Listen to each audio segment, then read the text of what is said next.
Okay, so Nigerian government harasses journalists over IPOB reports, however silent on Boko Haram stories. Pro-Biafra group. IPOB has condemned the recent attacks and arrest of newspaper vendors and journalists in Imo and other states in the southeast by security agents.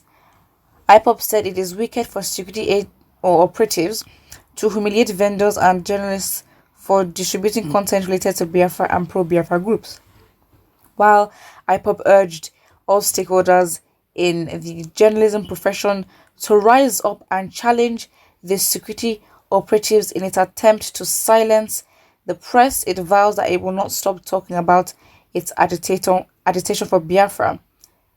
The group said this in a statement by its media and publicity secretary Emma Powerful on Tuesday.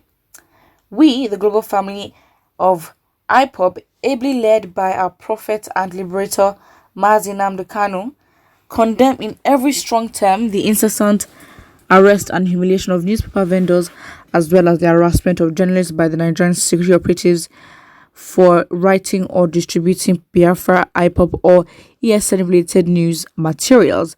This is wickedness and a calculated attempt to suppress the press. It's a global embarrassment that the Nigerian security agents will be hunting for newspaper vendors and journalists in Imo State and other Biafran cities for committing no crime other than writing or distributing content that affects Biafra, IPOB, or ESN.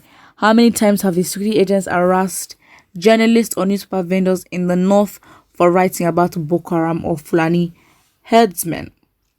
That is very, very true. Very, very, very true.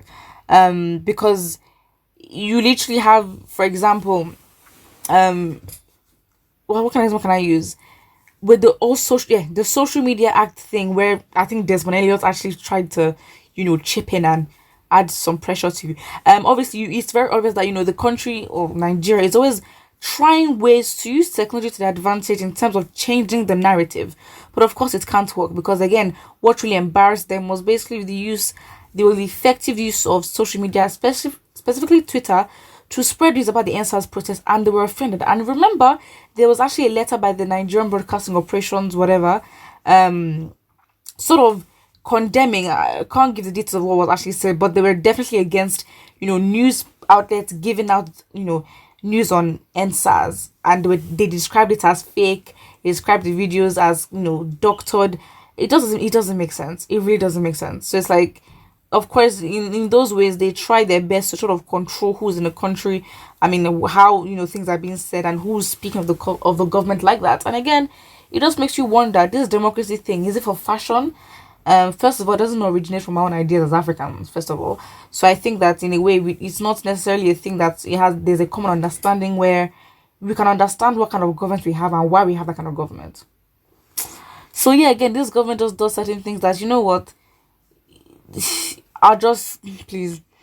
Someone says, the Fulani-controlled Nigerian security agencies cannot suppress Biafra no matter how hard they try. True. The same hypocritical Nigerian security agents allow viral videos and audios from Boko Haram and other terrorists to circulate in the media, but when IPOB spokesman was featured on channel television, the government came on with 5 million naira fine against this station. That is very, very true. Again, very valid argument. It's like, why is it that you choose what kind of content when it comes to banditry to control? Because again, if you think, the government has described ASN as a terrorist group, so why is it that with bandits or terrorists such as Boko Haram, why isn't there a sort of control on the content and how it is spread, and why videos like that are allowed to go online? You don't control that, but you want to control. So it totally does not make sense. Doesn't make sense. Another example given here says Islamic cleric Sheikh Gumi keeps meeting with terrorists and has turned into advocacy for them through media, yet journalist or newspaper vendor has been questioned over such reports. Very, very true. We have someone here who literally promotes the idea of, pardoning bandits and giving them amnesty and rehabilitating them into society. Does that make sense? You justify the fact that they're in possession of AK-47s. How does that make sense? They're not the only ones suffering. It is not an excuse. Absolutely not. It really isn't. So it's like, obviously it's it shows that this government is one-sided, because again, if the journalists were saying horrible things about ESN and ESN related news, or IPOB, would there be a fine? Would there be a rebuttal? Would there be a condemnation? Absolutely not. We know that. So yeah, we therefore challenge the Nigerian Union of Journalists, Nigeria Guild of Editors, newspaper publishers, civil society groups, and democracy lovers to take up the fight. It's not about Biafra, it's all about free press and democracy. True. After all, the victims are not IPOB members, but ordinary newspapers, vendors, and innocent journalists. That is very, very true. Very much scary. But then again, if you're speaking the truth, well, speaking what the truth in terms of it being very much not accepted, not obvious to see by the average man, you will be found. You will be found, and you will be what's the word, you'll be dealt with. Basically, that's what I'm trying to find. So let's look at what the comments here say. Someone says IPOP stories are acidic, spiritual, tsunamic, hurricanic, earthquake, unusual, unprecedented, fearful, and above all, it is capable of causing heart attack and arrest to Nigerian government due to the weight and what their director and the movement are capable of doing. So don't blame them because they are afraid after remembering the antecedent of the movement. Right. Yeah, I guess this is making sense here. Of course, it's written in a sarcastic way where it's like, in basically layman terms, it doesn't take much for IPOB to get on the nerves of the government.